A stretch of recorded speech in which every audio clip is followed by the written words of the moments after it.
السلام عليكم ورحمة الله وبركاته. بالنسبة لإجابة السؤال في الحلقة السابقة، الفائز هنعمل القرعة قدامكم اهوت وهنشوف مين الفائز. ادي اللي الورق، كل الاسماء الكوباية، هناخد ورقة واحدة منهم اهو، والفائز هنعلنه قدامكم بإجابة السؤال اللي في الحلقة السابقة اللي هي زجاجة البرفان. الفائز بيها الأستاذة حنين، اهي الأستاذة حنين. الفائز بالحلقة السابقة الأستاذة حنين. تمام. برضو ان شاء الله في الحلقه دي في سؤال اخر الحلقه، والفائز بقى المره دي هياخد جائزه 100 جنيه. الفائز بالحلقه بسؤال الحلقه ديت اخر الحلقه ان شاء الله، السؤال الفائز هياخد ال 100 جنيه.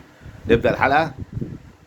ابدا بسم الله مستعينا، راض به مدبرا معينا، والحمد لله كما هدانا إلى سبيل الحق واجتبانا. أحمده سبحانه وأشكره، ومن مساوي عملي أستغفره، وأستعينه على نيل الرضا، وأستمد لطفه فيما قضى. وبعد أني باليقين أشهد شهادة الإخلاص ألا يعبد بالحق مألوها سوى الرحمن من جل عن عيب وعن نقصان، وأن خير خلقه محمدا من جاءنا بالبينات والهدى، رسوله إلى جميع الخلق بالنور والهدى ودين الحق.